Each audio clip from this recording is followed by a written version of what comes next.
Bonjour les enthousiastes et bienvenue à une autre de nos fameuses chroniques vidéo. Euh, Aujourd'hui, je suis avec Joe, Martin et David et on vous présente le Hard American, le CK 1115, si je peux dire ça, là, le 1115. Et c'est un exclusif de la SAC, là, un Peated Ex Bourbon First Fill à 58,8%. La maturation est de 2016 à 2023, un 6-7 ans gros au max.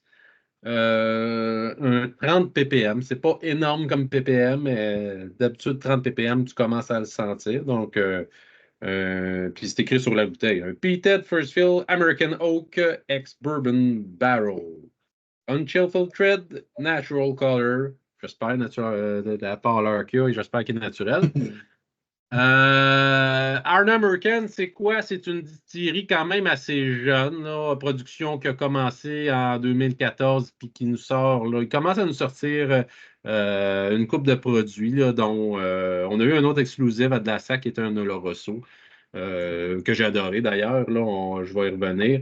Et il y a un cask strength aussi environ là, à 107 à la SAC, là, à 58,3%.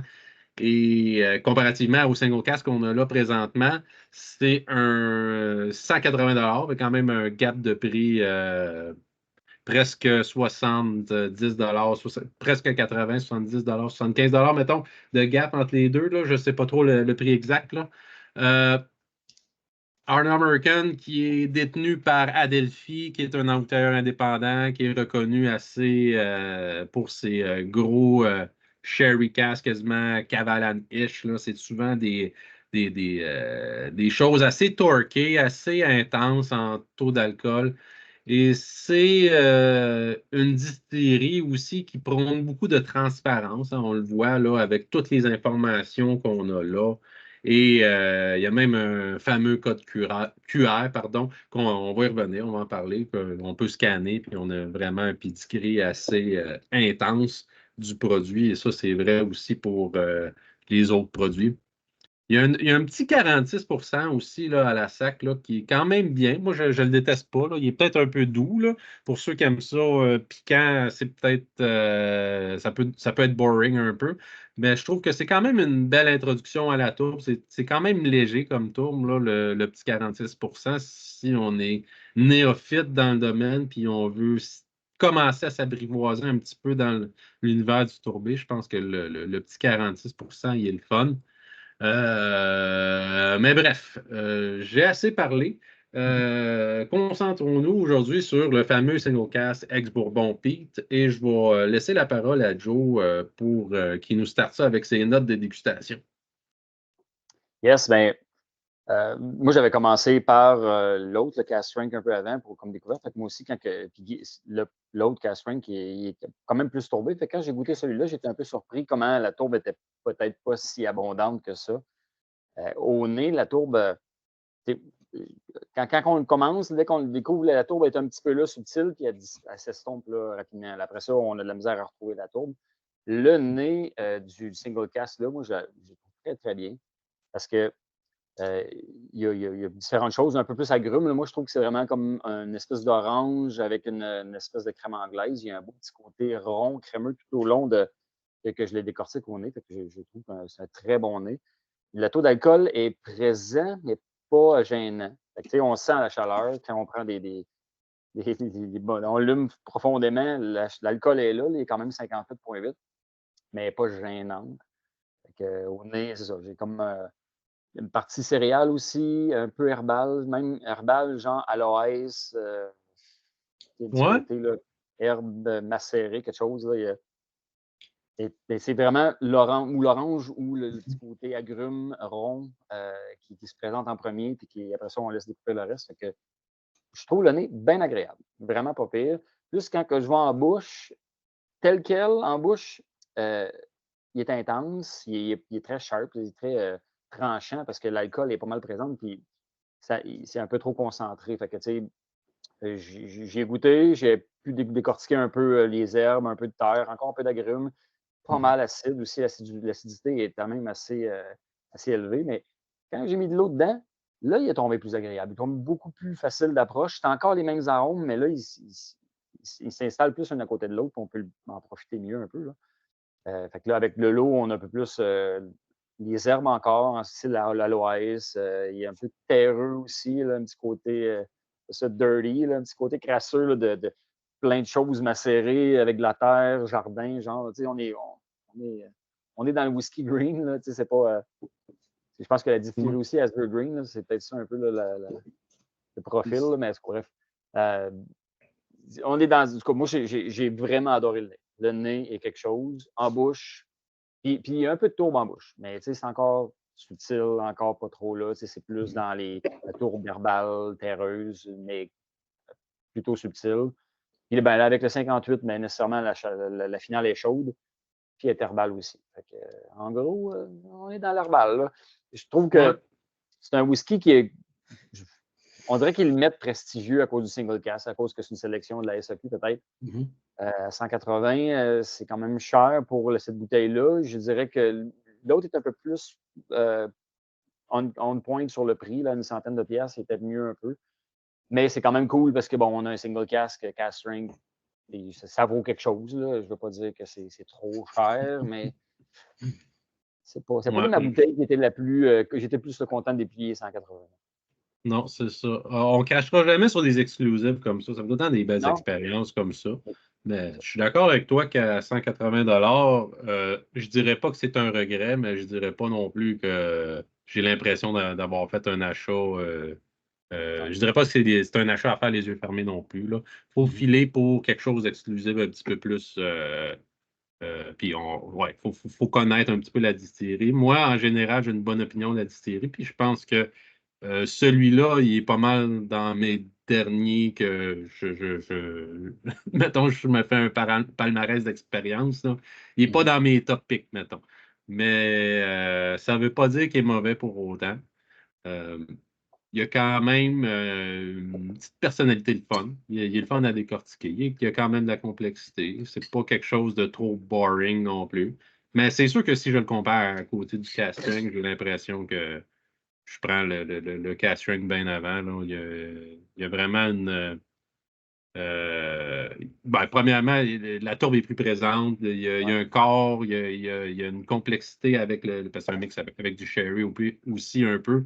On dirait juste que le tout est mieux, mieux équilibré, mieux enveloppé, mieux.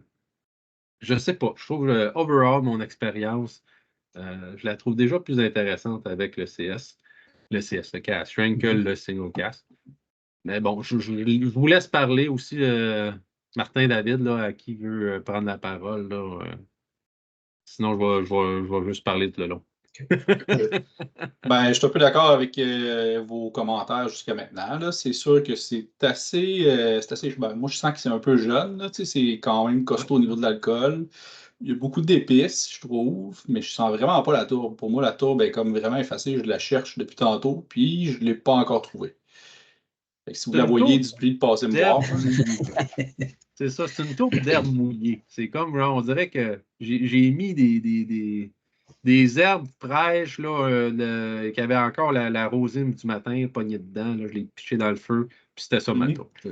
J'ai pas l'impression que c'est une grosse tourbe cendrée, cigarette, tabac et compagnie qu'on est habitué.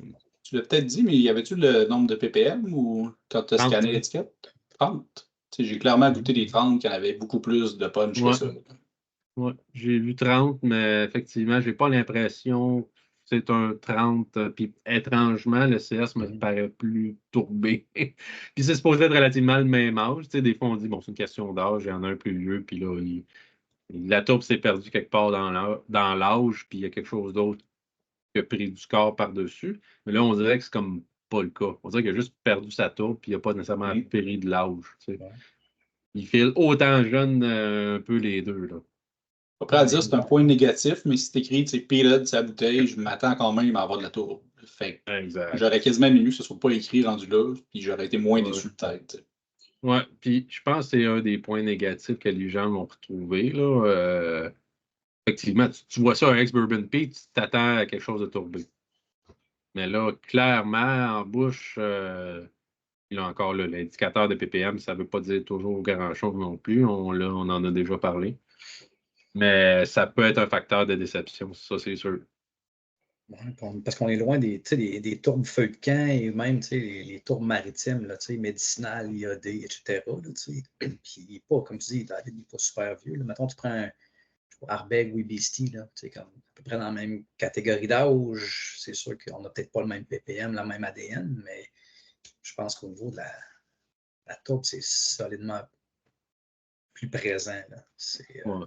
Je suis un 6-7 ans, je m'attends à une tourbe kick. Tu me dis ça, là, un P-TED 6-7 ans, là, je m'attends à quelque chose qui a du torque en termes de tourbe. Je me dirais que le barley ou l'orge qu'ils ont pris n'était pas tant malté, pas tant tourbé, mais qui ont fait la batch tout de suite, ils ont distillé tout de suite après d'avoir distillé quelque chose de tourbé. Fait que, il y a comme un caractère restant de tourbe, mais pas une tourbe présente comme. Puis quand on scanne le code QR du cast strength, qui est un assemblage, lui, il dit 95% de tourbé puis 5% de non tourbé. Il est clairement 30 fois plus tourbé que le single cast. Puis dans le single cast, il dit juste que c'est de l'orge tourbée. Comme il y a quelque chose que je ne comprends pas. Là. Ouais, il y a un glitch.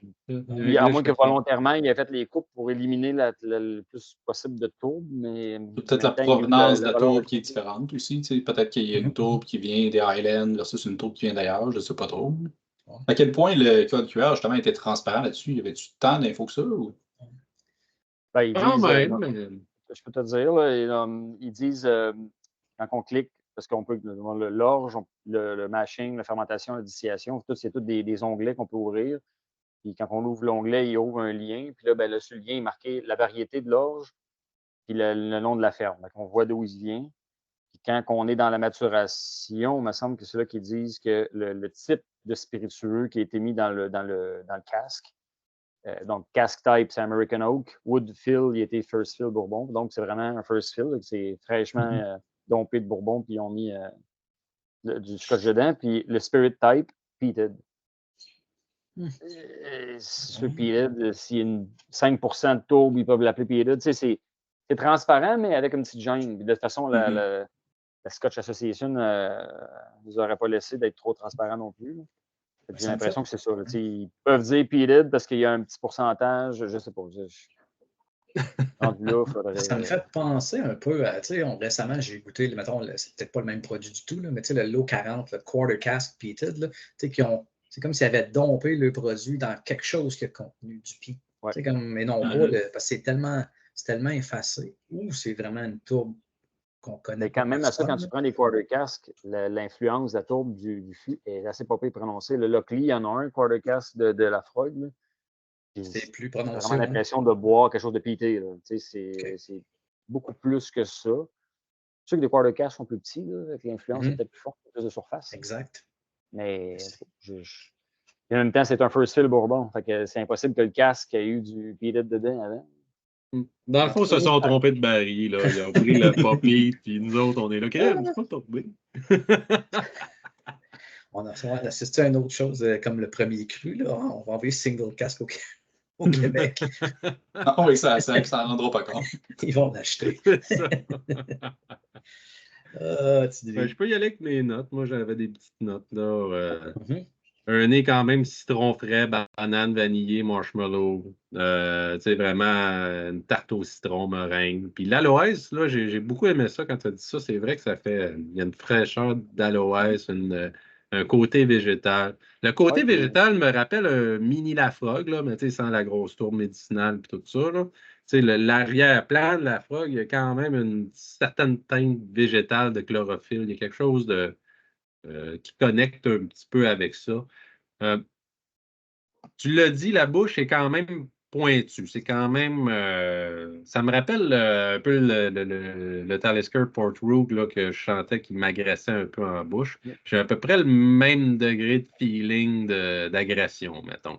Mais ça ne veut pas dire que c'est mauvais. Ça ne veut pas dire que c'est mauvais quelque chose qui est pointu non plus. Là. Je suis capable d'apprécier quand il y a du torque puis qu'il y a quelque chose autour de tout ça. Mais ça reste frais, ça reste. Bon, OK, la pointe de tourbe est très subtile. Les herbes, le côté. Il y a une espèce de côté sale, comme tu as dit aussi, là, effectivement. Il y a comme une espèce de gras de saleté, là, je ne sais pas trop, là, le piping sale. Là, on dirait qu'il y a quelque chose d'un peu dirty, comme tu as dit. Finale relativement moyenne, plus une question de chaleur d'alcool que de saveur. Là. Si saveur, on commence à s'attarder, ben oui, effectivement, là, citronnelle, la crème, les herbes, c'est là, mais c'est pas la plus grande influence de fût, puis c'est correct, c'est un 7 ans, là, je veux pas non plus. On ne s'attend pas à une présence aromatique, une influence de fût, d'arômes à ce point-là quand on est dans du jeune stock comme ça. On ne va pas y enlever des points pour ça. Je m'attendais à ça. La seule chose que je m'attendais qu'il n'y a pas, c'est le peat, malheureusement. Si le peat avait été là, ça aurait déjà mieux passé dans mon livre à moi. Si au moins il y avait eu l'intensité du peat que j'ai dans le CS, là, j'aurais été déjà moins déçu. Puis même là, c'est une déception modérée. Je ne dirais pas que c'est un gros letdown non plus. J'ai déjà connu des plus gros letdowns que ça. Mais le profil, il est parfait pour un whisky peaté. Il y a tout ce qu'il faut pour mettre le peat, mais on enlève le peat. Parce qu'il y a le côté terreux, herbal qu'on a dans le bon gros whisky qui est peaté avec prédominance de peat, puis il ne l'a pas. Et ça serait tout à fait approprié, pareil. Il me semble que tu rajoutes une couche de peat, puis c'est. Un jeune single cask avec un torque comme ça de jeunesse. D'habitude, on cherche ça, là, des jeunes peat. Là, les vrais peat lovers veulent des produits jeunes pour que justement le peat transparaisse dans le produit puis il ne s'estompe pas. Mais là, clairement, il y a quelque chose qui s'est passé. Là. Je ne sais pas. On a manqué la case peated là, quelque part. Là. Martin, toi, t'es-tu déçu? T'es où là-dedans? Pas parler, là. T'as écrit que t'allais copier sur nos notes, là, mais. Je vais prendre un mix de tout. Je te dirais, moi, ma première impression quand je l'ai pris, écoute, je m'ouvre tout le temps un peu à la bouche avec mon petit Glenmorangie X, là, le Good to Mix Thing, là, qui est très, très doux. Fait que quand j'ai pris ma première gorgée, je peux te dire que j'ai quasiment pris un rendez-vous chez mon dentiste pour me refaire faire de la peau de gencive parce que ça torquait sur un solide dent, mais en y goûtant, écoute, en bouche, une belle texture grasse. J'avais, en premier au nez, c'est vraiment l'alcool qui m'est monté directement. Je trouvais ça très, très, très présent. J'avais comme un fruit blanc, tu sais, la poire, mais tu sais, quand vous avez parlé de citron, c'est peut-être plus vers là, dans le fond. Tu essaies d'associer des saveurs, puis là, le premier mot qui venait, c'est poire, mais tu sais, j'aime bien l'aspect citronné. Un peu d'épices, peut-être poivre, ginger, tu sais, quelque chose un petit peu qui pique. Puis j'avais j'ai tout le temps à faire champ gauche. Là, j'ai eu comme un gravy de poulet. Là, tu sais, comme quand dans l'Ottawa, on a des poutines sauce blanche. Là, ça m'a popé dans. Je ne sais pas pourquoi. Fait que je suis peut-être malade.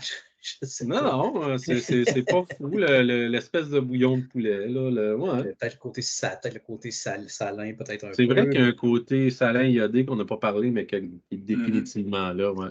Ouais, moi, j'avais le côté sucré miel guimauve. J'aimais bien l'aspect guimauve. Puis la tourbe, ben, ça, je pense que c'est unanime.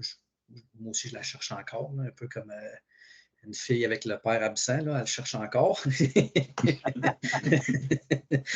l'ai fait. Je ne voulais pas en faire, mais je l'ai fait. On va couper ça au montage. Non, c'est vrai, on ne fait pas de montage. Puis en bouche, la même chose, tourbe légère, il y a une petite amertume, il y a un peu de corps, c'est pas trop liquide, c'est pas trop, c'est pas super mouth coating. Pas très astringent, je trouve. Quelque chose pour, en finale, on pourrait s'attendre à, comme me semble, pas si pire que ça. Je l'ai ouvert avec de l'eau un peu. Pas tant de différence encore. J'aurais peut-être en rajouter un peu, mais j'ai peur que ça ne goûte plus rien. Mais non, c'est pas. Moi, j'ai trouvé que ça améliorait avec de l'eau. Ça améliorait un peu, oui, peut-être. J'avais mis pas mal. Là. J'avais comme mis un tiers d'eau pour l'amener plus autour de 40.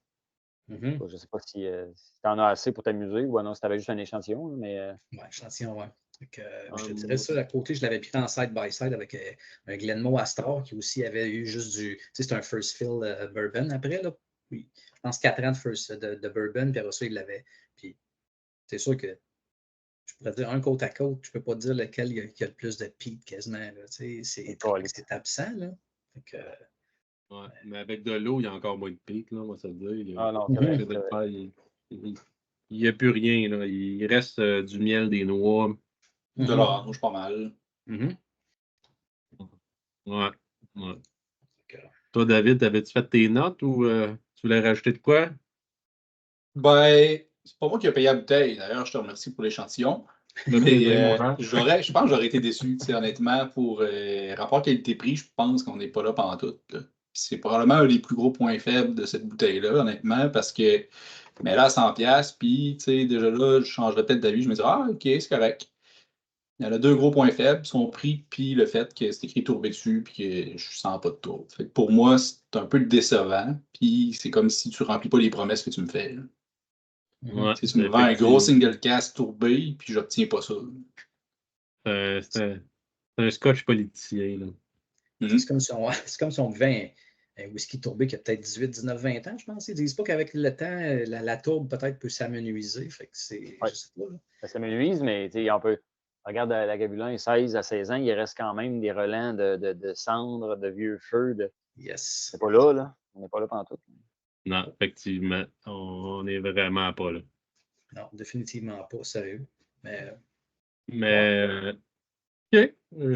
Si on a fait le tour des notes, moi je passe au prochain sujet qui est, mettons, en général, votre avis de la distillerie, qu'est-ce que vous pensez de ça?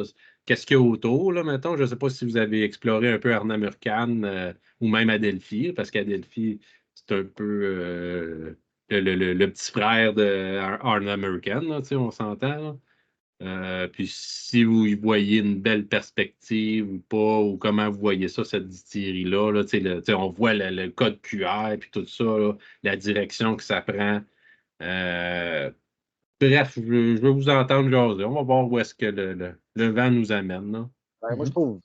C'est parmi les jeunes distilleries, les dernières du nouveau cri, des nouvelles tendances, avec la transparence, aussi le petit côté écolo, ils veulent être plus green. Moi, j'adore ça. Moi, j'adore pas mal toutes les nouvelles distilleries qui ont sorti. J'en ai pas pogné une qui m'a trop déçu jusqu'à présent. Oui, celle-là, on est déçu à cause qu'ils l'appellent PIT, mais sinon, c'est un produit que je trouve respectable. Les autres produits que j'ai goûtés étaient bons. Ils ont même une belle ouverture, parce que même Passion Whisky Québec, ils ont fait venir un casque au complet. Ça me fait peur. Ça me fait peur. Je goûte à ça, puis je fais comme, hey, j'espère qu'ils ont pogné un meilleur casque que nous autres. Les autres, quand ils l'ont goûté, là, j'avais vu, là, ils avaient goûté 3 échantillons, puis ils étaient très enchantés des échantillons. OK. Fait que, tu sais, si je le fais confiance, je pense que ce ne sera pas de la scrap. Oui, le prix était quand même assez élevé, vu que c'est de l'importation spéciale, tout ça. Mais c'est ça, on a quelque chose d'un peu unique. Fait que moi, c'est correct. Une fois que l'argent est sorti de mon portefeuille, j'y pense plus trop. Là. Mais de toute façon, il est trop tard. Ça, c'était le casque pour les 15 ans, c'était ça? C'est-tu? Ouais, pour Québec Whisky. Québec Whisky, c'est ça. Oui, Québec Whisky. Ouais, sinon, la distillerie, elle a un beau profil. Là, encore là, le vouloir d'être transparent, c'est bien. Là, encore là, c'est un peu spécial parce qu'ils nous disent la transparence, mais il n'y a pas de pas vrai. Là, mais si je me fais fi de cette bouteille-là, de cette déception-là, une distillerie qui promet. Parce que déjà, à 7 ans, comme celui-là aussi, il y a 7 ans, puis 7 ans, c'est super bon.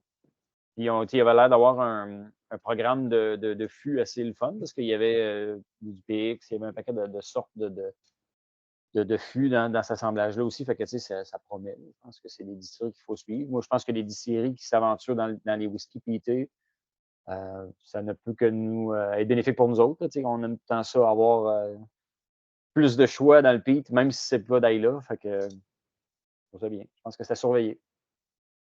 Moi, j'aime beaucoup l'aspect de transparence, information, pas trop de marketing. Là, puis ils ont sorti beaucoup de produits, mais il y en a très peu qui se valent pas. J'ai goûté des affaires un petit peu ésotériques, là, des Paul Lanois, là, les champagnes qu'ils ont fait, là, ça se tenait très bien. C'était justement, dans la lignée un peu du blanc de blanc, puis tout ça, là, on était là. Ça goûtait le champagne, là, puis on y avait une petite effervescence. C'était bien fait.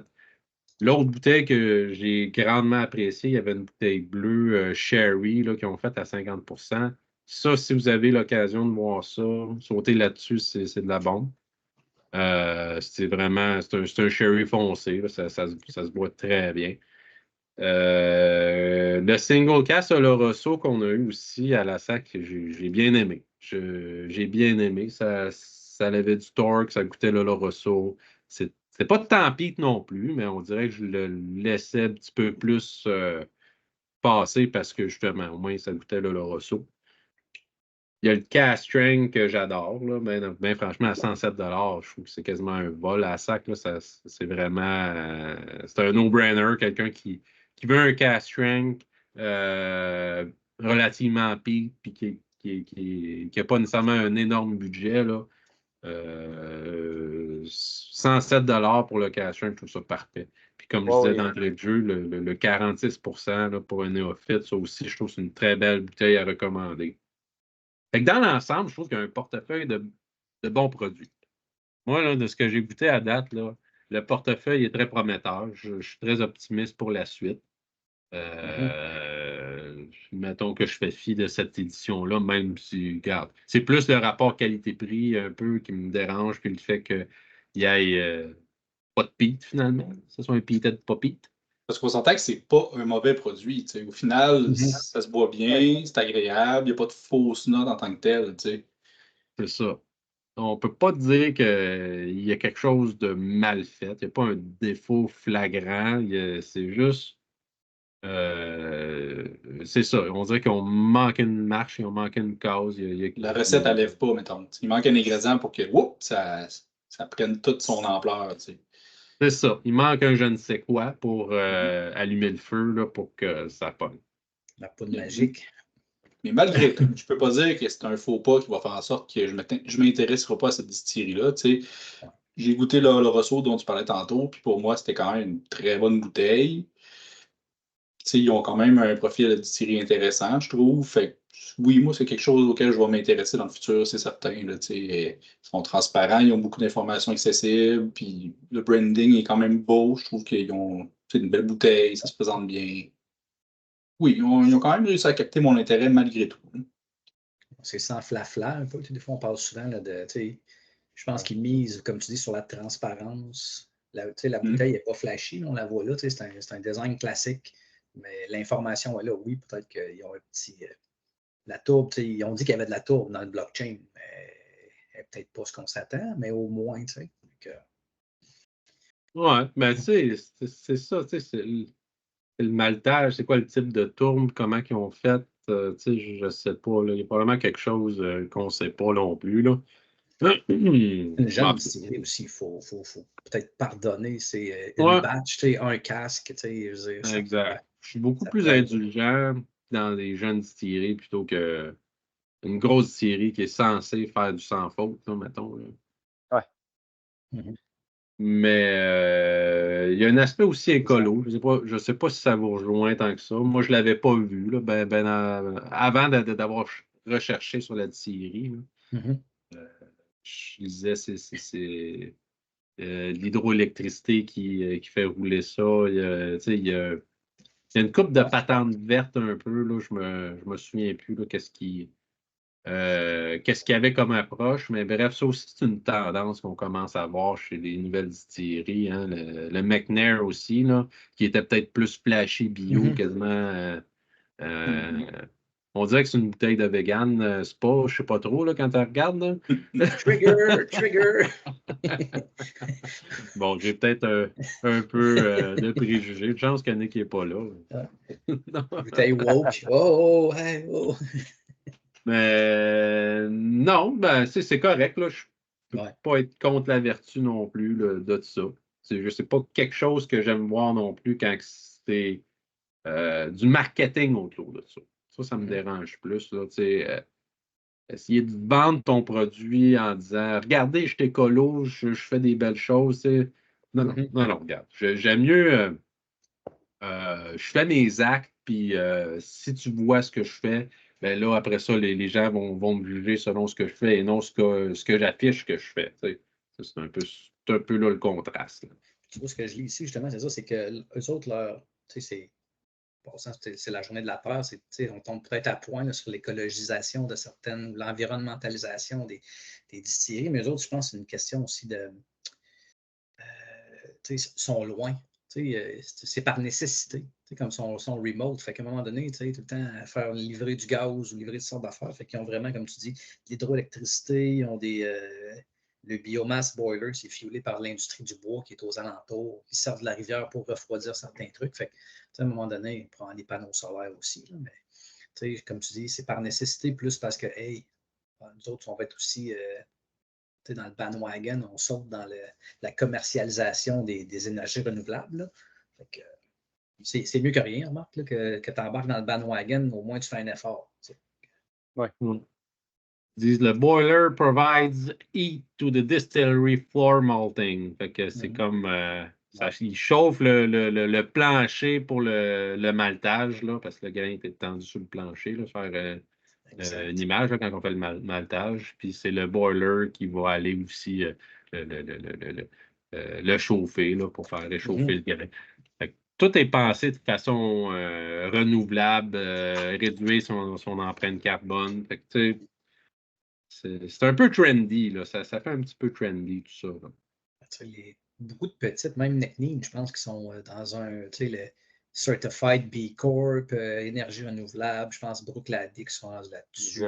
Zéro émission. Fait que, Brooklady ont baissé, leur, il y a un verre, là, le type de verre qu'ils utilisent pour être.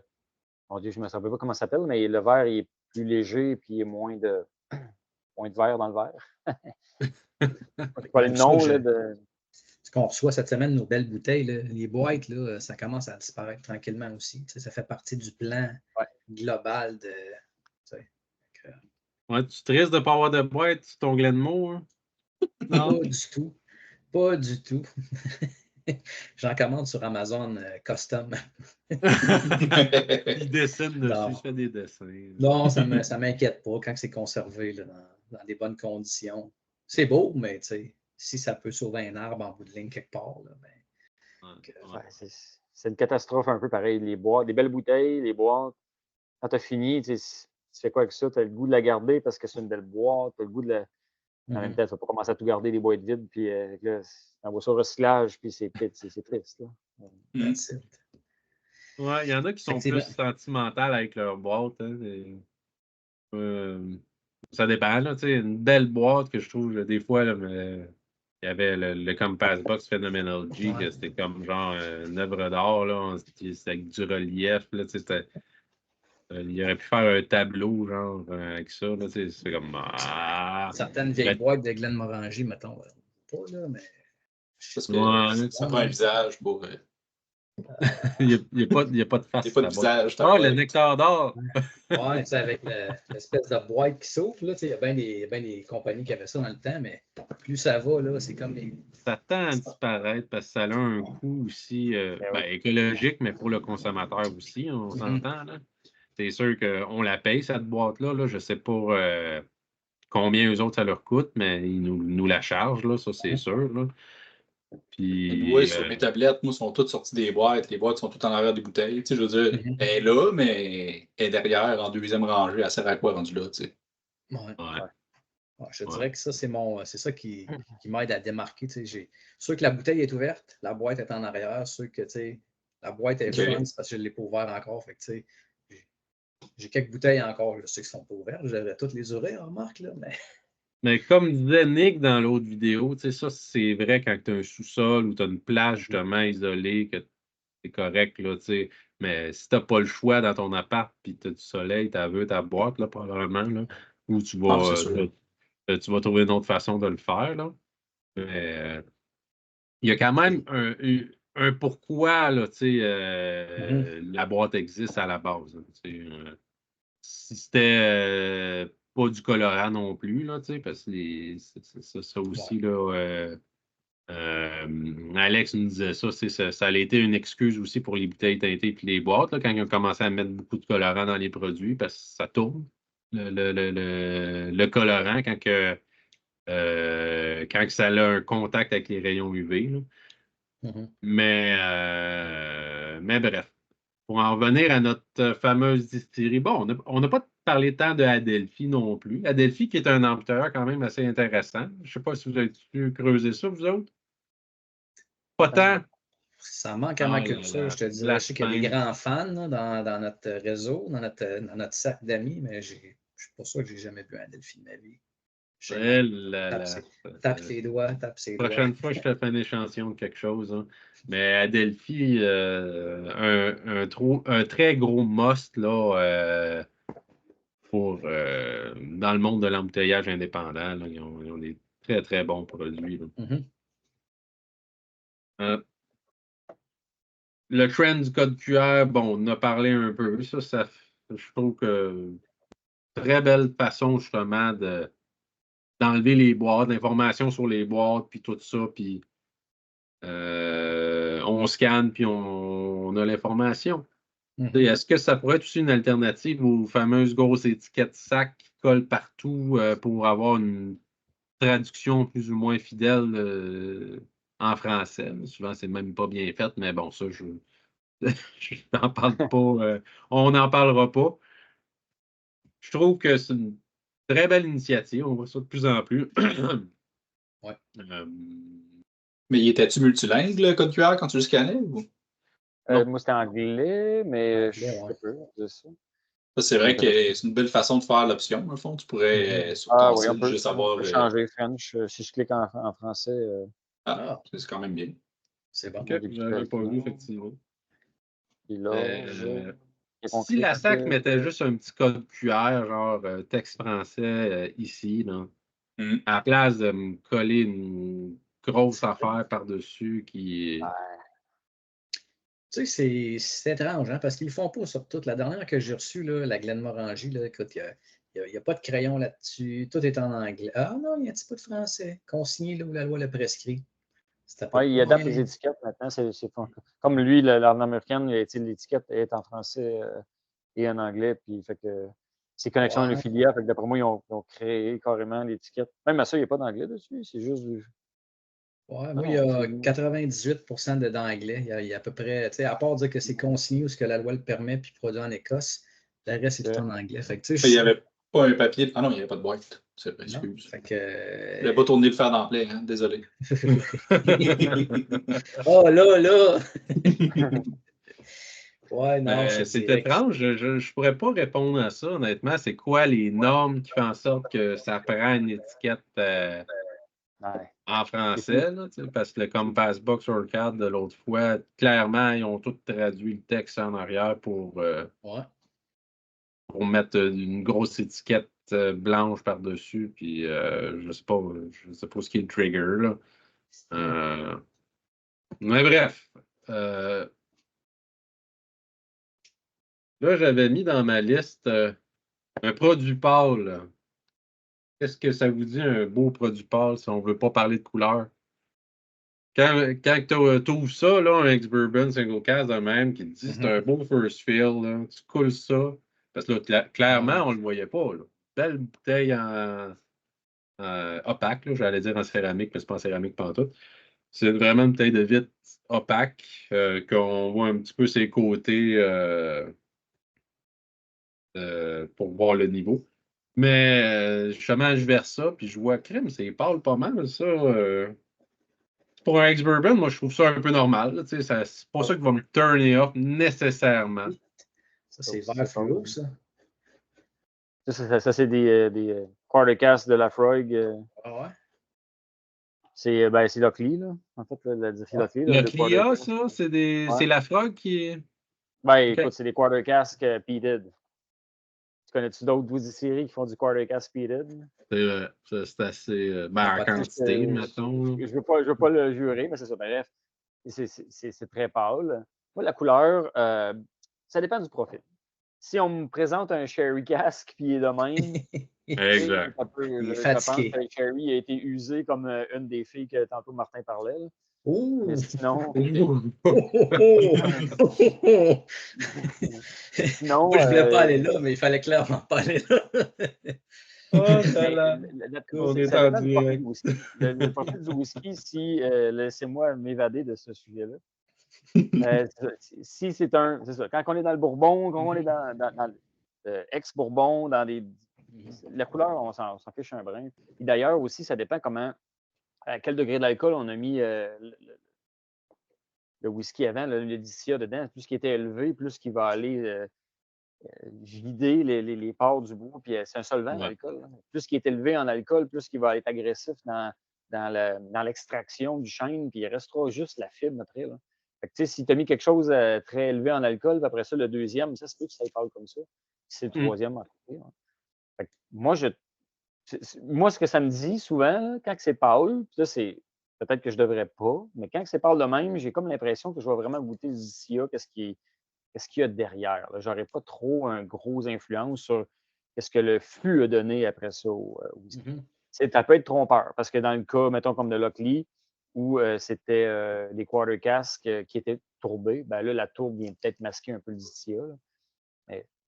Mais quand même, j'ai un peu l'impression quand c'est pâle que je vais avoir l'essence du DCA moins influencée par la maturation après.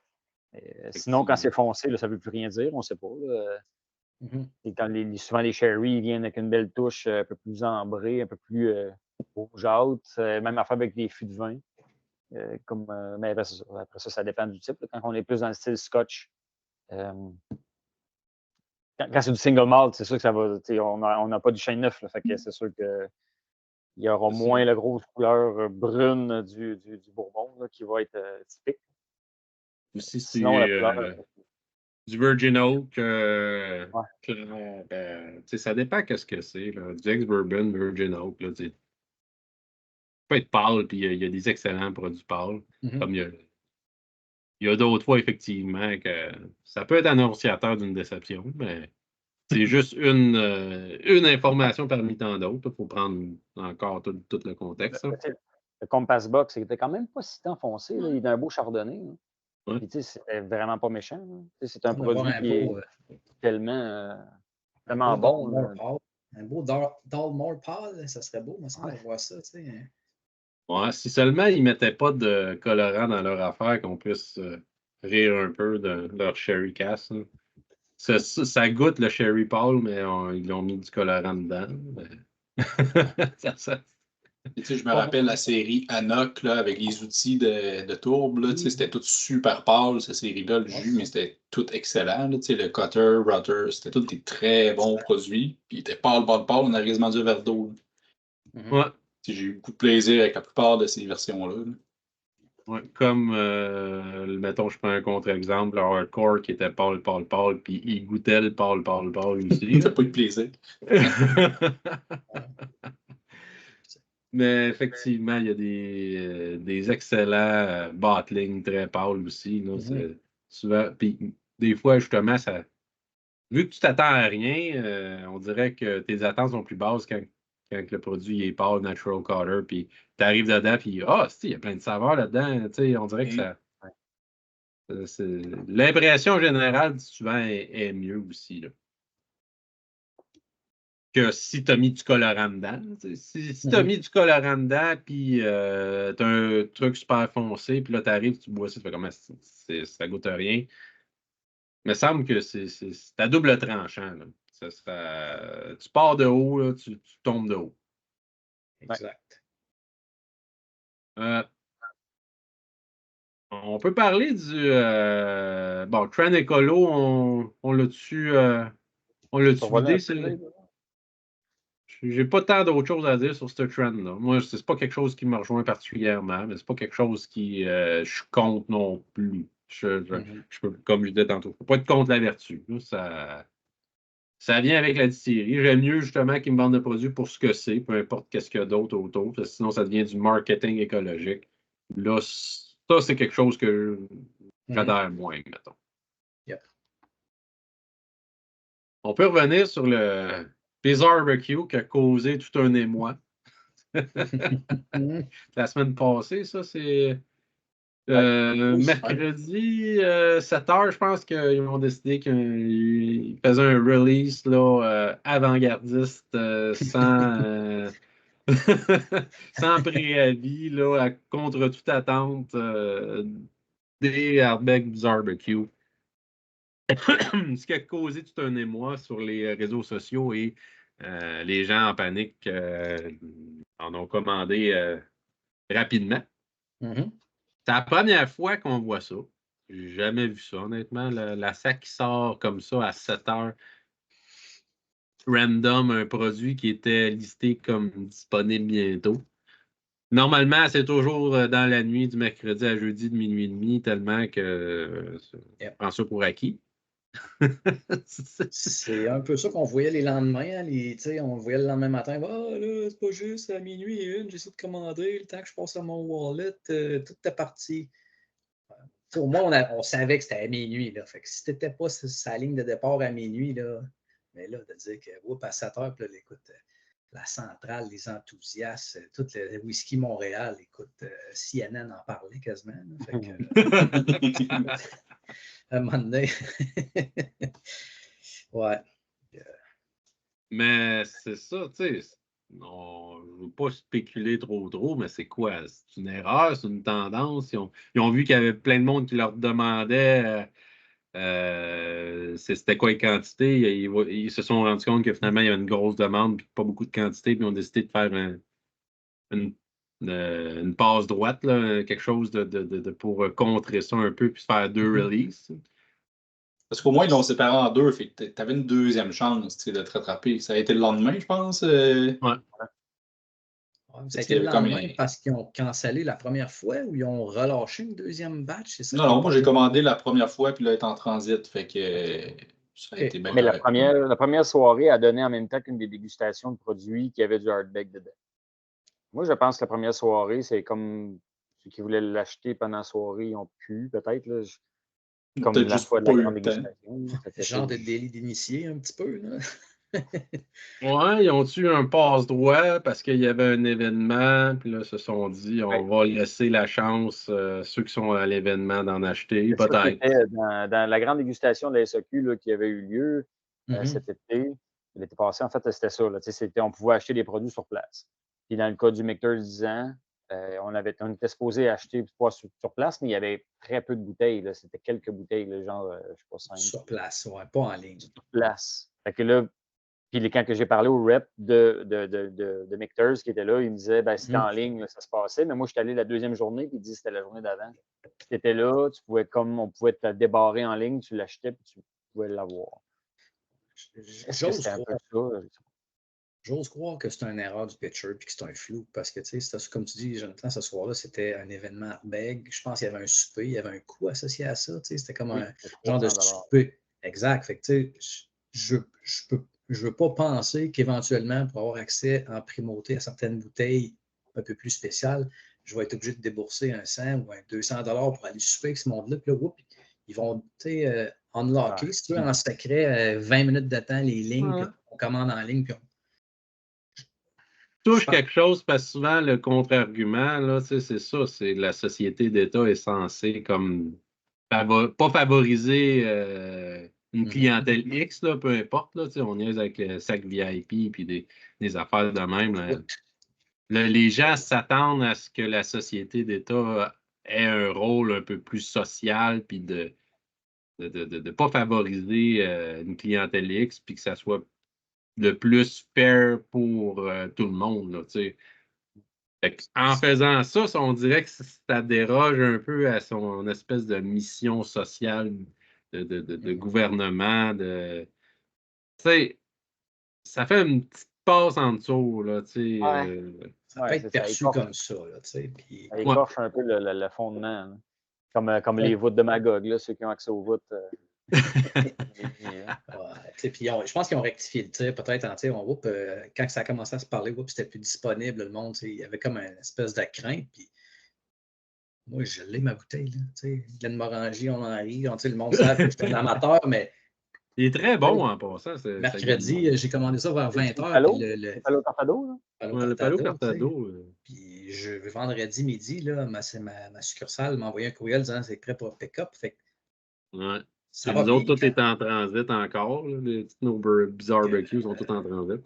C'est parce qu'il y avait juste une bouteille de Glenmo commandée, fait qu'ils l'ont dispatché facilement. Ça n'a pas été compliqué. Ouais, c'est ça. Puis le gars m'a dit que ça C'est le seul qui a arrivé plus commandé vite. ça. C'est comme Ouais. Il y en a une qui s'en vient chez nous aussi, fait que c'est pas la seule. Ouais, c'est mon backup. J'en avais un autre, là, mais elle descend assez rapidement. C'est quand même c'est fidèle à Glenmo. C'est un fini que j'apprécie. Mais, On a vu comment tu descendais tes bouteilles pendant Renault. Parce que moi, j'ai vu une vidéo. Oui. Mauvais souvenir. La maison va être croche. Ouais, non, en tout cas, le problème de j'espère que niveau dans le plancher. Hein. J'espère que ceux qui ont commandé, on a vu certaines personnes peut-être se faire annuler leur commande ou il y a eu une erreur, mais ceux qui ont commandé, je leur souhaite de recevoir leur bouteille, autant dans la première batch que dans la deuxième, parce que suite à notre revue, je pense que ça a créé un gros engouement. On est des influenceurs. Ils ont bien fait de faire ça parce que sinon, ça allait bugger là, le site à minuit, on va se le dire. Là. C'est un Cardias Gate 2.0. Là. C'était vraiment ça qui était annoncé. Là. Je ne sais pas combien il y a de bouteilles, mais je pense qu'il y a eu 2 batchs de 60, quelque chose du genre. Là. Fait que 120 bouteilles pour le Québec en entier, là, ça leur aurait créé des commandes fantômes, là, puis les gens se feraient canceller les bouteilles là, à pelleter. Là. Et on a connu ce que ça donnait. Là. Il y a eu un article de journal là, quand ça s'est passé, là, ce Cardias Gate là. Nous autres, on dit Cardias Gate, mais l'Afro Cardias, là, je pense que c'est Steve Milliard qui avait parlé dans cet article-là aussi. Là. Ça nous a tous marqué parce que ça a démontré à quel point c'est un peu mal fait, là, ce site-là, finalement. Là, ta bouteille n'est pas lockée là, quand elle est dans le panier. Là. Tant aussi longtemps que ta commande n'est pas passée, là, que tu n'as pas ta confirmation. Puis même quand tu as ta confirmation, ça se peut que le site de la SAC a comme confirmé 2 fois sur une même bouteille. Ouais, c'est un peu triste parce que, écoute, avec les systèmes aujourd'hui de billetterie, tout ça, là, tu t'en vas en ligne pour dire ah, tu as choisi tes 2 bancs, vous avez 8 minutes pour compléter la prochaine étape. Puis là, des fois, il y en a même, je pense, ils vont locker le numéro de carte de crédit dans certaines applications de paiement, tout ça. Puis même juste le temps de peser sur le piton, là, il y a quelqu'un qui était 0,2 secondes plus rapide que toi. Puis c'est ça que je comprends pas. Dans tous les autres sites transactionnels que je vois là, en pratique, c'est locké à partir du moment du checkout. Au moment où tu pèses sur le checkout, c'est là que ça va te dire que là, tu as une bouteille ou oups, il n'y en a plus, il y a comme un contrôle qui se fait. Là. À partir de ce moment-là, un X nombre de temps, puis c'est fini. Mais pourquoi? Mais bon, là, je ne suis pas informaticien, là, je ne veux pas trop divaguer là-dessus. Mais me semble que c'est quelque chose qui me semble courant là, dans ce que je vois comme site transactionnel de nos jours. Là. Tu as des je comprends pas. Là, pour les spectacles, tu as des queues, tu es dans la queue. Puis j'imagine à partir de midi, il y a 20 000 personnes qui embarquent. Puis à un moment donné, vous êtes 3 millièmes sur la queue. Puis, je ne sais pas si c'est un algorithme qui fait en sorte de qui va rentrer en premier dans la sélection. Là, mais à la minute, j'imagine que tu as fait check-out. Tu ne devrais pas pouvoir te faire canceller ta bouteille à partir à moins que tu niaises dans la queue après. Là, Mais le pire, c'est quand ça t'arrive dans la loterie. Là, je m'excuse. Aucune excuse. Tu as fait une loterie, tu as attribué une bouteille. Comment ça que les gens se font encore canceller des bouteilles dans la loterie? Moi, ça fait aucun sens. C'est pas des. C'est pas une personne, OK, 2, des bris, on comprend ça. Là. Ouais, écoute, c'est pas dans le genre, des fois, je suis comme, ça serait le temps peut-être que l'auditrice générale, le vérificateur général du Québec se mette le nez dans la façon, les processus d'attribution, puis les ci, puis les ça. Ils le font pour le gouvernement du Canada. ça fait des années que c'est un problème récurrent. Ça fait des années. Il y a des améliorations, ils essayent des choses, mais à un moment donné, là, Ouais, c'est parce que probablement que les gens qui sont dérangés par ces problèmes-là, c'est pas monsieur, madame, tout le monde qui achète son Kim Crawford ou son ménage à trois. Tu sais, il avait sorti un sondage de satisfaction de la SAC. Là. Ah oui. Je pense que c'était, je sais pas moi, dans les premiers, là, je veux pas dire de chiffre, là. Ouais. Le site, ce que vous avez le plus confiance, que vous trouvez qui marche le mieux, je ne sais plus la formulation exacte. Ouais, je me souviens C'était le site de la SAC. Fait que ça veut dire que le commun des mortels apprécie le site de la SAC et trouve qu'il va bien. Fait que ça touche qui, finalement, cette problématique-là de bouteilles quand tu as un produit qui n'est pas rare, le site, il va bien. Tu sais, quand c'est un produit, que ce soit Johnny Walker Red, Johnny Walker Black, si ça ne marche pas, tu appelles et tu dis hey, ça n'a pas marché. Ils vont te l'envoyer, ta bouteille. Ouais. C'est une minorité d'autres là, qui sont geeks, là, qui se lèvent à minuit pour cliquer le plus vite possible. Puis, ouais, comme tu dis, le commun des mortels, il sort de la job, il arrête à SAQ en route pour aller chez son chum, sa blonde, son souper, il se ramasse un but, 2 buts, un de gage à l'eau là, à 17$, puis il est content. Souvent, c'est ça, 90% du monde. La troïka qu'on voit des fois passer sur notre... Fait que c'est sûr qu'eux autres, ils regardent ça de haut, puis ils disent hey, il n'y en a pas de problème, il marche notre site. 97%. Quand tu n'as plus de Crown Royal disponible, tu prends d'autres choses, c'est pas insulté. Non, c'est vrai. C'est juste la minorité de gens qui spotent les bouteilles plus rares plus rares encore là. Le phénomène de rareté est relatif parce qu'au Québec, c'est bien des affaires qui ne seraient pas supposées être rares qui sont rares, mais ça, c'est une autre histoire. Bon. Souvent, c'est ce qu'on fait, c'est qu'on rely, là, mais on s'appuie sur nos amis, nos collègues de Scotch. Comme, moi, je travaille 40 heures semaine. Tu as des activités. Je n'ai pas le temps de faire des refreshs sur LCBO, la SAQ, dans ma succursale. À toutes les 15-20 minutes, mettre des trucs en favori puis avoir une notification. Je n'ai pas le temps. Mais à un moment donné, quand ça spread ces réseaux sociaux, ben là, c'est l'engouement. Tout le monde se garoche en même temps. Puis ça crée un peu ce qu'on a vu cette semaine où il y a quand même encore une certaine frustration, une déception, une colère à la limite. Mais... quand il avait sorti à la centrale, pas la dernière loterie, l'autre avant, après, il y a eu des Blanton qui ont été relâchés. Il y en a eu 3 à Saint-Élie. Moi, j'embarque sur ma moto, je pars, je quitte la job plus tôt, puis je m'en monte à Saint-Élie. J'arrive là-bas, il y en avait 3, il en restait une, puis le gars de la SAC, il dit ah non, c'est moi, je la garde pour moi. J'ai fait sérieux? Là, j'étais déçu. Que finalement, il y a une des commandes que c'est une madame qui l'avait appelé. Il a dit mets-moi là de côté. Il a dit si elle ne vient pas la chercher, je te rappelle. Une semaine après, il m'a rappelé. Puis on dirait qu'il est là. J'ai monté, fait un aller-retour pour rien une fois. La deuxième fois, je l'ai eu. Au moins, ça reste. J'ai trouvé ça cheap un peu du gars de me le dire. Il aurait dû pas me le dire parce que là, j'étais vraiment fâché après un commis qui. Lui, il sait, les Blanton sont rares, il est trop bonne. Je l'ai pris pour moi. Quand ça va bien, il faut le dire. Comme cette semaine, quand je fais mon pause, en même pas 48 heures, ça s'était rentré. Fait que, quand tu as ta commande, c'est un peu comme quand tu vas à l'hôpital. Des fois, rentrer dans le système de santé, ça peut être long. Je pense que quand tu es pris en charge, généralement, ça va bien. Ouais, c'est cette étape-là qui peut être problématique. Mais, à un moment donné, je me souviens, ça fait assez longtemps que vous êtes là-dedans. Il y a des gens, 4-5 ans passés. Comment ça se fait là, que telle bouteille, là, il n'y en a pas à Montréal, puis il y en a 12 à Forestville, là, des bouteilles high-end, comme, je sais pas, des bouteilles à 180-200$. Il n'y en avait pas une à Montréal ni à Québec, qui était tout à Forestville. Ouais. Comment ça fonctionne? C'est parce que le gars à Forestville, c'est un gars de Scotch qui est plus allumé, puis il est passé en commande, tu sais. Je veux dire. Oui, surtout, pourquoi tu ne peux pas les faire transférer à ta succursale? Pourquoi ils sont pris là, puis ils ne bougent pas de là, tu sais? Ouais, ça enlève un peu de pouvoir d'achat pour nous autres. Là. Mais ça, c'est notre prochaine question. Là, je ne sais pas si vous suivez notre formulaire, ça, c'est une chose que les employés de la SAC revendiquent. Qu'ils puissent préparer les commandes en ligne puis te shipper ça depuis leur succursale. Avec la grève, ça? Ouais. Parce que justement, ils sont en train de tout centraliser ça dans leur centre, dans leur entrepôt, là, puis eux autres disent on n'est plus de job là, en région, puis tout ça. Là.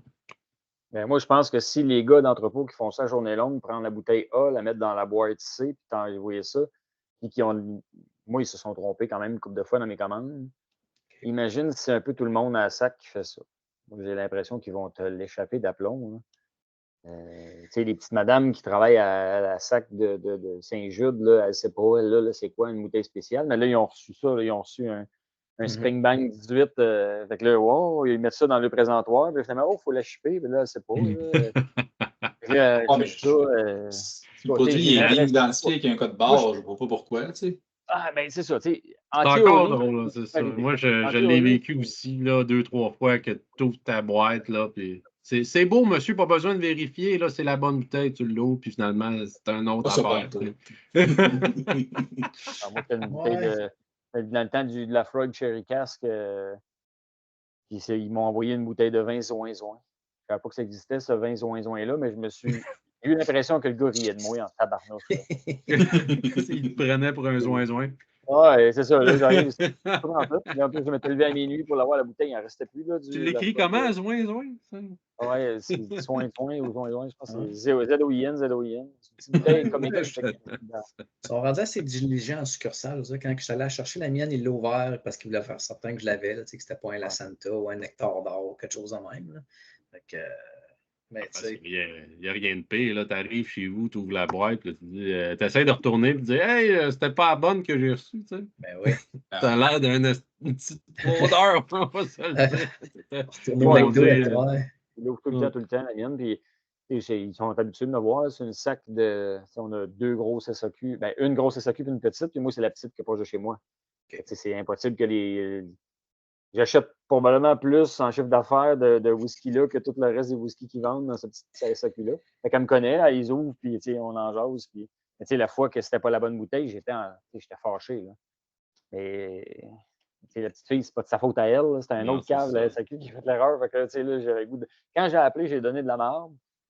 Mais même à ça, la madame au téléphone, elle dit, monsieur, l'appel est enregistré. J'ai une limite parce que je peux donner. J'achète l'autre de... Mais c'est ça, l'affaire, c'est que moi, mon point, c'était il y a quelqu'un qui s'est foutu de ma gueule. Tu as marqué la Frog, je sais pas quoi, whisky, puis c'est une bouteille de vin Zoin par rapport. Il y a trop quelque chose de louche dans cette histoire-là pour que ça soit pas intentionnel. Pourquoi les erreurs d'inventaire, ça arrive tout le temps sur des bouteilles qu'on veut absolument? Moi, ma dernière, c'est mon Curdeas Port and Wine. Là, pas Port and Wine. White Port and Madeira. Pourquoi c'est pas arrivé sur... je sais pas, là, un Benton au pire. Je m'en sac, là. Mais... Bref, effectivement, peut-être un risque plus élevé si tout le monde commence à shipper de partout. T'as peut-être pas tort. En même temps, je comprends le contre-argument de... je suis en train de me... je suis en train de perdre mes jobs, là, dans le fond, en région. Là, si je commence à tout centraliser ça à Montréal, les sacs là, à l'autre bout du monde. Ben, c'est pas payant, je fais ça là. Je veux dire, le but de centraliser, c'est que les transports soient tous à la même place. C'est après ça qu'on redistribue bien, que ça soit efficace. Certes, ils peuvent faire l'entrepôt à une place un peu moins. Où que le coût de la vie est moins haut un peu, là, ça pourrait être un argument viable, selon moi, mais moi, je travaille, on a des centres de logistique à mon usine où je travaille, puis le but, c'est que ce soit fluide puis que ce soit efficace. Que tu étais bien placé, proche d'une autoroute, let's go, les vannes partent. Après ça, il va falloir qu'ils agrandissent un peu toutes les SAQ pour avoir plus d'entreposage. Ça ne fait pas de sens. Ça, côté finance aussi, ça fait. Côté logistique. Vite dit, juste l'emploi. C'est ça, il y a des désavantages à essayer de faire ça. Puis là, quelle caisse t'envoies où? Je veux dire, là, si ton Crown Royal, là, que tu vas avoir 4 palettes par 2 mois, là, tu les envoies, dispatch un peu partout, puis je sais pas. Peut-être qu'il y a quelque chose de smart à faire en arrière de ça, mais à date, tous les gros centres, Canac, Costco, Amazon, c'est des méga entrepôts pour refaire de la distribution. J'ai l'impression que c'est ça la recette. C'est vrai, c'est un point à prendre en considération. Là. Puis, c'est là, je regardais l'article de la presse qui disait ça. Le syndicat, eux autres, ils prêchent pour sa paroisse. Il dit c'est un non-sens environnemental pour un citoyen du Saguenay-Lac-Saint-Jean ou pour un résident de la Côte-Nord. La commande d'une seule bouteille de crème de menthe passée par SAQ.com, traitée à Montréal, expédiée par camion jusqu'à destination. Oui, mais en même temps, j'ose croire que la crème d'amande, il y en a en inventaire dans la succursale où c'est la petite Madame Allée de la SAQ, là, à Lac-Saint-Jean, là, on s'entend. Là. On va aller chercher sa boîte là, pareil, en plus. Tu sais, je veux dire, ouais, c'est ça. Fait que, tu sais, pour les produits plus, en tout cas, loin de tous les jours, là, ça doit être rare. C'est pas un truck de bureau qui part de Montréal et qui va livrer à la madame. Hein. C'est la SAQ la plus proche de la madame. Ils passent par le network interne de la SAQ. Puis là, de la SAQ, là, ils vont y livrer la madame ou la madame vient la chercher à la SAQ. Tu sais, dans le fond, c'est à nous, en tant que citoyens, d'aller la chercher à notre succursale. Parce que ce qui fait mal à l'environnement, c'est ça, c'est les petits camions Amazon de partout qui se promènent pour livrer. Livrer un demi-portefeuille à quelqu'un ou un case d'iPhone qu'on aurait pu acheter, je ne sais pas où. Là, c'est ça qui est. L'empreinte écologique est là. Ouais, non, c'est pas Amazon, là, la SAC, en tout cas. Y a-tu quelqu'un qui s'est déjà fait livrer à la maison une bouteille par la SAC? Ça coûte 10 Oh, je l'ai fait au début, là, mais c'est plus cher, pas mal. Fait que j'ai arrêté. Je l'ai fait une fois ou deux, puis il faut que tu signes. Fait que si t'es pas là, c'est un bordel. Fait que j'ai fait une fois, peut-être deux, là, mais absolument, c'est la succursale. Puis la succursale est sur mon chemin un petit mini détour. Fait que excité. Là, quand je reçois mon courriel qui est prête, là, ben, c'est rare que je fais de l'overtime journée-là. Mettons, je suis sûr de la chercher. C'était-tu genre Post Canada qui livrait ou c'était genre quelqu'un de. Mais il me semble que c'est Post Canada, mais là, je ne peux pas te promettre. Mais il me semble que c'est Post Canada. C'est le cas. Mais bon. Mais bref, bon, je vois les bons côtés et les mauvais côtés là, de cette demande-là des employés. L'autre bon côté, c'est ça, c'est si tu veux une bouteille qui est pognée à Gaspé, que tu vois que tu veux, probablement que tu pourrais demander à l'employé de t'acheter. Ça serait peut-être le fun pour nous, amateurs, un petit peu plus qui est un petit peu plus restreint, là, des fois, là, par le choix de bouteille qui est disponible en ligne, mais que tu vois, tu cliques en succursale, mais là, il en reste quelques-unes, mais à des endroits complètement à l'autre bout du monde. Là. Il me semble que ça pourrait être pratique. Là. Mais tu sais, pourquoi pas un peu des deux mondes? Là, je sais pas, là, tu sais, je suis un peu. Pourquoi un doit nécessairement exclure l'autre? Moi, je pense que si ils optimiseraient les entrepôts d'un peu toutes les SAQ, mettons, puis qu'on permet de se faire shipper en intersuccursale, tu optimises les deux. Ouais, nous, en tant que client, ben là, on vient d'être gagnant en tant que client parce que là, s'il y a une bouteille qui est à Métabouchouane, puis on la veut, ben là, au moins, celle-là, on peut la revoir. Puis eux, ben, ils optimisent. Mettons, avant de grossir pour faire un méga entrepôt, ben, ils s'assurent que tous les entrepôts sont optimisés pas mal dans les 80-90 peut-être. Puis le pire, c'est que souvent, là, je serais game de le payer le 10-15$ de shipping au pire. Oui. Pour intersuccursale, moi, tout. Si c'est une bouteille que tu vas aller chercher. Sinon, quand je suis allé à Terrebonne pour en chercher une de chez nous, c'est super loin. Là. Ça m'a coûté plus que 10-15$ de gaz. Le temps et le gaz que tu perds, moi, je serais content de pouvoir payer 10-15$ pour avoir la bouteille X que je ne peux pas avoir autrement qui traîne à l'autre bout du monde. Là. Exact. Puis, en même temps, il pourrait aussi. Je trouverais peut-être ça plate pour un gestionnaire de la SAQ, mettons de la Côte-Nord, qui connaît son whisky, qui veut faire plaisir à ses clients parce qu'il y a une demande, qui commande de quoi. Puis tout de suite après ça, tu as Joe Blow là, de Gatineau qui vient styler sa commande. Il pourrait au moins avoir un genre de marker. Écoute, ce que j'ai commandé, parce que je sais que ça va partir, ça se doit de rester minimalement un mois en magasin, mettons, quelque chose comme ça. Pour ma clientèle, ben, je vais offrir une belle offre que de, tu sais, hey, je l'ai spoté à la Forestville, puis tout de suite, le gars, il reçoit la journée même, puis ça fait acheter, puis salut, bonsoir. Là. Ça, parce que, tu sais, tu as clairement des gestionnaires de sacs qui sont plus alertes, qui carent pas mal plus. Ouais, ils sont plus allumés. Mais de toute façon, il y a beaucoup de bouteilles qui ne sont pas sur le site de la SAC, qui sont dans les succursales. Hein. Il y a beaucoup de belles trouvailles. Les gens sortent, hey, j'ai trouvé ça à ma SAC. Et moi, je sais que je peux te dire que j'avais checké dans toutes les succursales, il n'y en avait pas une de disponible. Puis il y en a quelqu'un qui l'a trouvé par rapport à. Dans le cas des Blanton aussi, c'était carrément ça. Là. Quand tu allais en ligne, Blanton sold out, fini, final, mais il y en avait 3 dans une succursale à Saint-Élie. Fait que, il y a des bouteilles comme ça qui sont pas répertoriées. Là. Je sais pas pourquoi. Moi, je me suis fait dire que c'était le gars qui avait oublié de la scanner là, dans l'inventaire. Bon, mais quand tu l'achètes, tu la scannes, puis c'est pas moins un. Ben, c'est ça. Ben là, tu sais, s'il l'a pas en inventaire, il va pas dire, hey, je l'ai pas, je peux pas t'en vendre. Tu sais. Il va dire, ah, Tu l'as ben, dans les plus mains. 1, moins 1. C'est ça. Tu l'as dans les mains. C'est peut-être moins possible au Québec. Tu sais, on voit, tu dis, tu as trouvé ça comme un vieux Dusty, là, c'est une tablette. Tu sais, quand tu regardes certains sites, des pages Facebook américaines de whisky, tu as du monde qui ne font que ça. Là. Ils vont se promener de petit village en petit village, aller dans des liquor stores nowhere, là, à côté d'une pompe à gaz, puis ils vont trouver une vieille bouteille de. Ça, c'est ce qui est le fun. Là, tu fais des road trips là, aux États-Unis ou même plus dans l'Ouest canadien, ou peu importe. Là. Ah ouais. Tu te promènes, là, tu rentres dans un liquor shop là, complètement bidon, là, qui a vraiment l'air crade. Là, tu regardes ces tablettes en arrière, là, les bouteilles ont pris de la poussière, là, puis tu vas en trouver des belles affaires. C'est ça qui est le fun. Là, tu trouves un vieux Macallan, un vieux Ardbeg qu'on trouve plus. Là. C'est ça qui est le fun. C'est plate parce qu'avec la spéculation et le prix des bouteilles, il y a des gens qui ne font que ça aujourd'hui. Quasiment. Puis ça devient de plus en plus rare à trouver parce que là, le monde, ils savent. Ouais, plus cher. Là-dessus, j'ai trouvé un stag, là, la semaine passée. Un ami qui est allé dans le coin de New Hampshire, puis cette petite liquor store qui passe. Il y a tout le temps du Eagle Rare là-bas. Puis il s'amène tout le temps Eagle Rare là, quand même. Fait que là, il y en avait plusieurs Eagle Rare. Fait qu'il m'a envoyé une photo. Puis moi, je vois l'Eagle Rare. C'est sûr, j'ai hâte d'en prendre un. T'as pas, il y a un stag. Hein? Puis là, j'étais que le surprise, c'est 185 US. J'amène moi le stag, c'est sûr, je prends le stag. Suite. Puis avec le taux de change, je me suis fait développer, par exemple. Il était à quasiment 1,43 quand j'ai pogné, fait que j'ai pas été chanceux. Mais...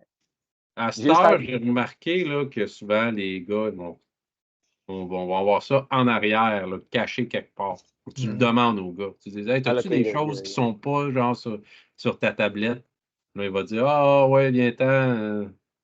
Puis tu dois avoir justement là, des Stag, des H. Taylor, des trucs un petit peu plus recherchés, justement, qui ne laissent pas ses tablettes. D'ailleurs, on va croquer ça. Mais bon, là, je pense qu'on est rendu au mot de la fin, là, les amis. Là. Comme d'habitude, conclusion sur notre fameux produit. Je vais m'en reverser un petit peu. Je voulais le comparer aussi avec un Yugi côte à côte, voir, parce que, mettons, prix relativement égal, je pense, là, 180 qu'à sac, là, Yugi. Hein. Voir si ça tient la route encore. Là. Puis, je pense que je prends un Yugi avant. Ben, franchement, là, cette gamme de prix-là. Sans conteste. Mais, tu sais, Yugi il est déjà overpriced, on va se le dire. Fait que ça ne l'aide pas non plus. Ça va dans l'autre direction. Mais si on parle du cast strength d'un American, ça, c'est tout le contraire. Là. C'est underpriced, ça passe sous le radar. Les gens ne regardent pas trop ça, mais c'est super bon. Là. Ça se voit comme de rien. Fait que moi, ma recommandation, c'est quoi? Ben, écoute, prendre une gorgée d'eau. C'est que si tu cherches une expérience un petit peu plus ésotérique, puis tu cherches encore l'ADN de la distillerie. En tout cas, moi, je l'ai acheté pour les fins un petit peu plus scientifiques d'exploration de la distillerie, puis je voulais voir un peu ça donne quoi, un ex-bourbon, un American. Bon, OK, ça a son utilité. À 180, il faut être geek un peu pour aller commencer à mettre cet argent-là. Là. Si tu es débutant, même débutant intermédiaire, probablement qu'il y a d'autres choses que je te dirais d'aller chercher avant d'aller là. Là, on est rendu dans le single cast pointu assez niché. Fait que c'est pas une bouteille que je recommanderais à beaucoup de gens, sauf, mettons, la personne très geek qui veut aller chercher ce côté-là, ex-Bourbon Pete. Et la personne qui veut savoir ça goûte quoi, un Arnhem-Urquhart ex-Bourbon Pete, puis même là, Pete, on l'a dit, il l'a pas tant. Peut-être qu'il y a des meilleures éditions que ça. Mais sinon, à 180 balles, pour moi, c'est en général un no-buy, là, mettons, on va se le dire.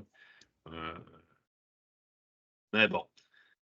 Ma note personnelle, j'irais dans. J'hésite depuis tantôt, 83-ish, là. Tu sais, je te le dirais. Je pense que j'avais mis le Port Rogue à 84, fait que j'y vais un petit peu en dessous à 83. Ça me semble logique, là. C'est pas complètement non plus off the track. C'est pas quelque chose que je vais détester boire. Si tu me dis rien et tu me sers ça, je suis content. Si tu me dis le prix, si tu me dis c'est censé être Pete, puis là, on commence à creuser, puis là, on fait comme ouf, finalement, c'est plus tout à fait ça. Là, je commence à avoir des bémols, puis être un peu déçu. Texture qui s'est pas tant tenue, ben franchement, là, avec les lots que j'ai rajoutés. Fait que pour moi, ça aussi, c'est un minus. Là, c'est pas quelque chose que je trouve rassurant là, quand je vois ça. Là, des textures que j'ai de la misère à. J'aimerais ça rajouter de l'eau dedans, justement, parce que il est pointu, il est sharp, tout ça. Mais j'ai l'impression qu'il se brise assez vite, là, mettons, quand que je mets de l'eau dedans. J'ai l'impression que le cash ring se tient mieux déjà, là, avec quelques petites gouttes d'eau dedans. Là. Ça, je l'ai fait pendant que vous parliez. Là, c'était quand même une belle expérience. Fait que, je passe la parole à quelqu'un qui veut bien la prendre. Je nomme personne. Je peux me lancer, JP. Habituellement, je te dirais que j'ai tendance à être le gentil de la discussion là, avec mes notes hautes. Mais je te suis pas mal. Je l'ai laissé peut-être un 84 à mon idée, à moi aussi, parce que je pense qu'il n'a pas livré ce à quoi je m'attendais en termes de tourbe, en termes de le rapport qualité-prix. Puis j'ai scanné vite fait la SAC. Là, si je vois entre 180 et 199, là, tu peux comparer ça avec un paquet d'affaires, Talisker Special Release 2023, Kiloman Fino qu'on a bu, Il y a Port beaucoup de Charlotte. choses. Ouais.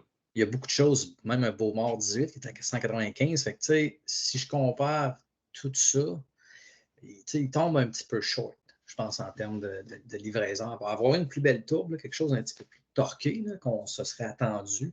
Probablement que la note aurait remonté amplement, là, mais ou vas-y avec la réduflation, je ne sais pas, là, baisse ton prix, je ne pourrais pas te dire. Là, mais... Baisse la quantité, je ne sais pas.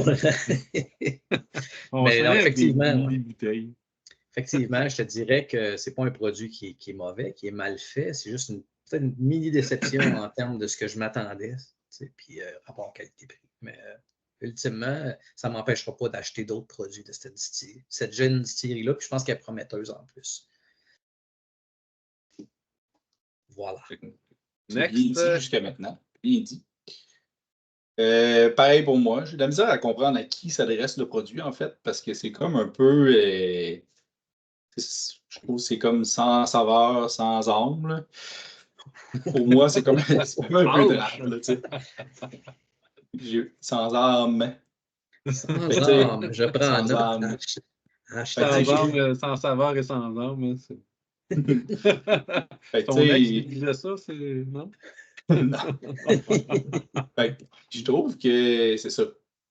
J'aurais de la difficulté, mettons, à le recommander à quelqu'un en disant hey, achète ça, vraiment, c'est parfait pour toi. Là, je ne vois pas de public cible, pas en tout. J'y allais pour un 83 aussi comme note.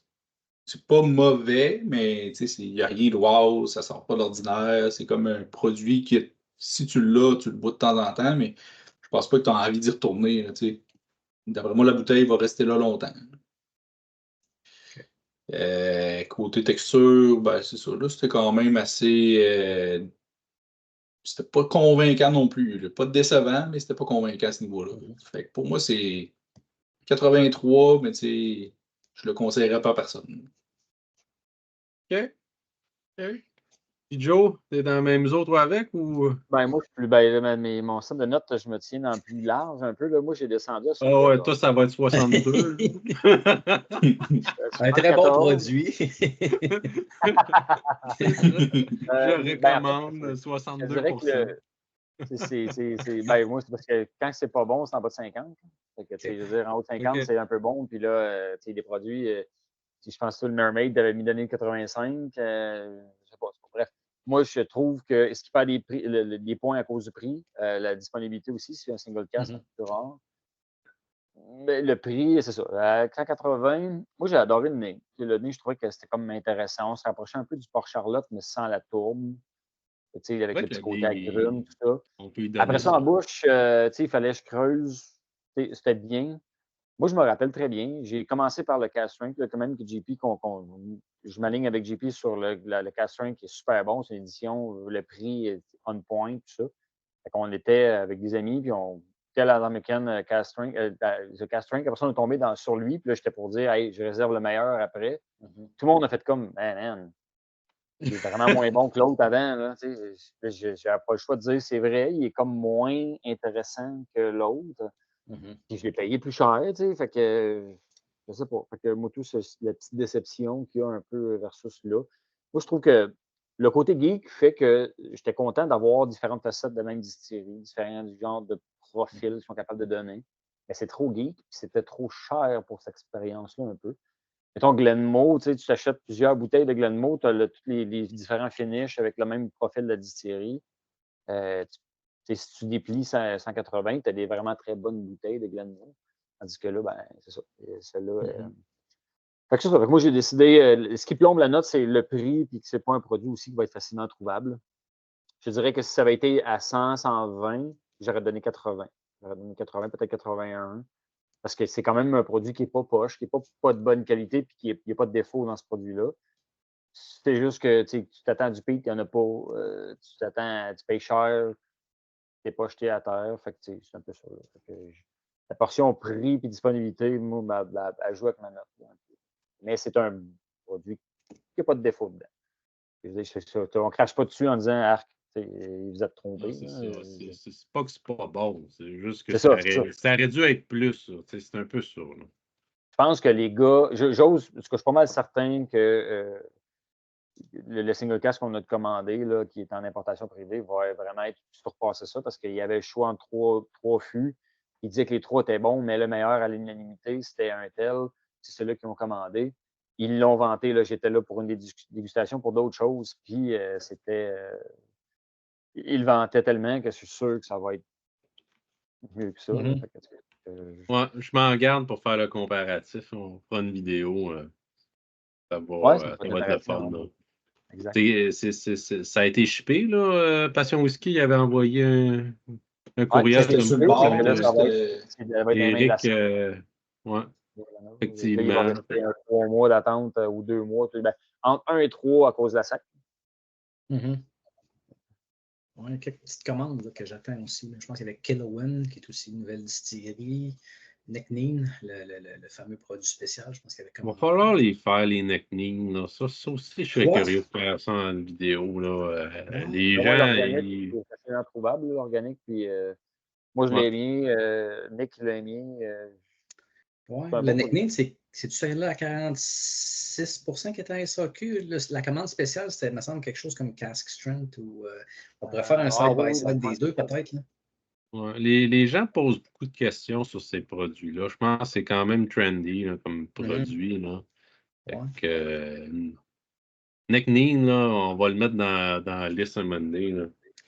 Puis en édition spéciale, ils viennent de sortir la 4e, 5e édition spéciale. Là, à chaque année, il y a comme un de leurs staffers qui désigne une bouteille. Là. Justement, la CEO a fait un post Instagram où elle présentait, mettons, je l'appelle le Rachel, mettons, là, qui était la personne qui a designé la bouteille spéciale de l'année. Sympathique, madame. C'est bon, ça. Ouais. Fait que je pense que ça fait le tour, les amis. Oui. Si vous n'avez rien d'autre à ajouter, je sonne la cloche de la fin de notre vidéo. La semaine prochaine, on a quoi, là? Blanton's, je pense, ça se peut-tu? Ça serait le fun. Blanton's original, je pense, qu'on avait collé. Blanton's. Oh, yeah. OK, Blanton's original. Ouais. Ça va être drôle. Ça va être bon, confortable. Ouais. Je suis pas sûr. du bourbon, ça goûte tout pareil. Tu sais, je veux dire, on pourrait faire n'importe quel bourbon, puis on aurait les mêmes notes. Là. Oh là là là. C'est comme, je m'en allais dire, c'est comme Glenmore, ça goûte tout pareil. Pareil, c'est ça. C'est comme le Glenmore des Américains. Bon, ben, j'espère que vous avez apprécié les enthousiastes. On se revoit la semaine prochaine pour un autre épisode. N'hésitez pas à laisser un petit pouce vers le haut. Ou venez me parler, là, même si on ne se connaît pas. Je suis très parlable. Écrivez-moi un petit message, commentaire et tout. Alors, c'est tout. À la prochaine. Bye. Bonne semaine. Bonne semaine.